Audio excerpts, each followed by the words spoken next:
est l'autorité au-dessus de ta puissance. Et une autorité ne se bafoue pas. Par ta façon de parler à un homme, ta façon de le dénigrer, ta façon de lui répondre, les mots que tu utilises, les postures que tu prends quand il te parle, comment tu le regardes, comment tu le traites devant tes amis, devant ta famille, ça peut l'emmener à être encore plus amoureux ou ça peut l'emmener à ne plus être amoureux et donc à te tromper.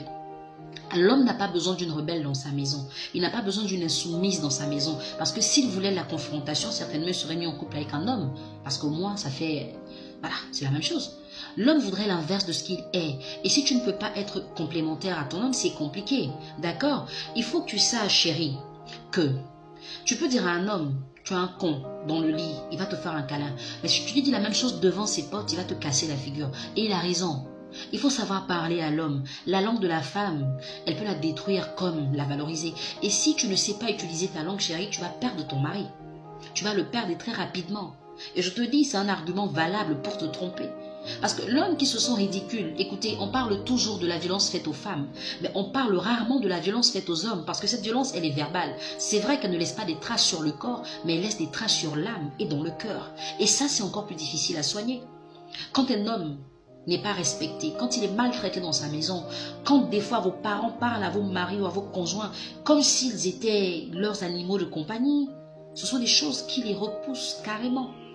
Et puis je veux comprendre, cette vague d'insoumission dans les couples, elle est due à quoi? Peut-être parce qu'on parle aujourd'hui d'égalité des sexes. Mais les filles, l'égalité des sexes, ce n'est pas l'impolitesse. C'est la possibilité qui vous est donnée de faire les choses aussi bien que les hommes font pour être épanouis. Ce n'est pas une rébellion, ce n'est pas une démonstration de puissance. Et puis entre nous, quand vous vous rébellez devant un homme, ça porte quoi comme fruit? Un homme qui vous déshabille, qui vous met dans des postures ridicules. Parce que pendant l'acte sexuel, la femme elle est très ridicule. Toutes les positions que vous prenez, c'est l'homme qui vous les intime. Mais en plus, ils n'ont jusqu'à toucher 2-3 parties de votre corps et puis vous devenez comme des moutons entre leurs bras. Et pourquoi quand on a fini tout ça, il faut venir maintenant se rébeller, avoir des allures guindées, être imbu de sa personne, parler à son homme comme si on parlait à un adversaire. Écoutez les filles, les hommes et les femmes sont complémentaires. Tant que vous n'aurez pas compris ça, vous aurez toujours des problèmes dans vos relations. Et puis, la tendresse, c'est quelque chose qui doit être naturel chez la femme. Quand la femme parle à son homme, il doit sentir une différence. Une femme ne peut pas parler à un homme comme un ami parle à son camarade, quoi. Il faut lui dire les choses de façon soft, de façon douce, de façon attirante. Il faut même l'emmener à venir vers toi parce que tu as fait une phrase qui est complète, une phrase qui est réussie.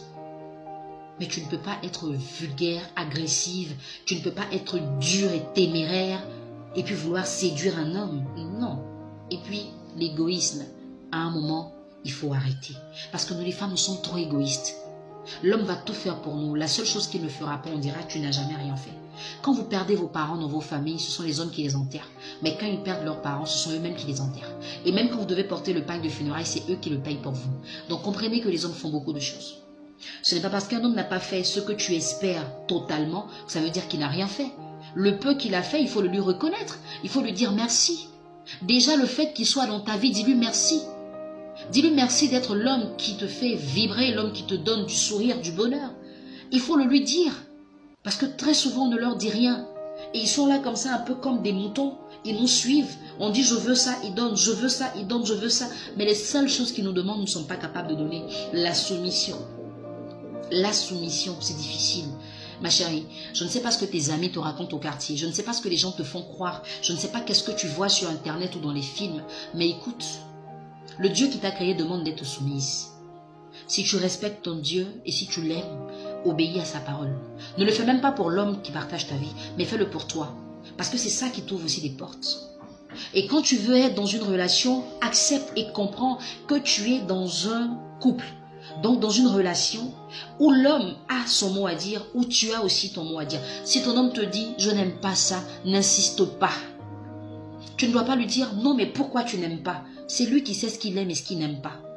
Autant tu n'aimerais pas qu'il fasse quelque chose et tu voudrais qu'il respecte. Respecte ce que lui ne veut pas que tu fasses. C'est tellement simple, c'est tellement beau. Et la vie est tellement parfaite comme ça. Des fois, on n'a même pas de problème dans le couple. Mais on va les soulever, on les charge, on les dépose et on cherche des gens qui vont nous expliquer qu'est-ce que ça fait. S'il vous plaît les filles, apprenez à respecter les hommes parce qu'ils sont nombreux à ne pas être mis en valeur, à ne pas être honorés. Et ça, ce n'est pas bon. On ne fait pas ça.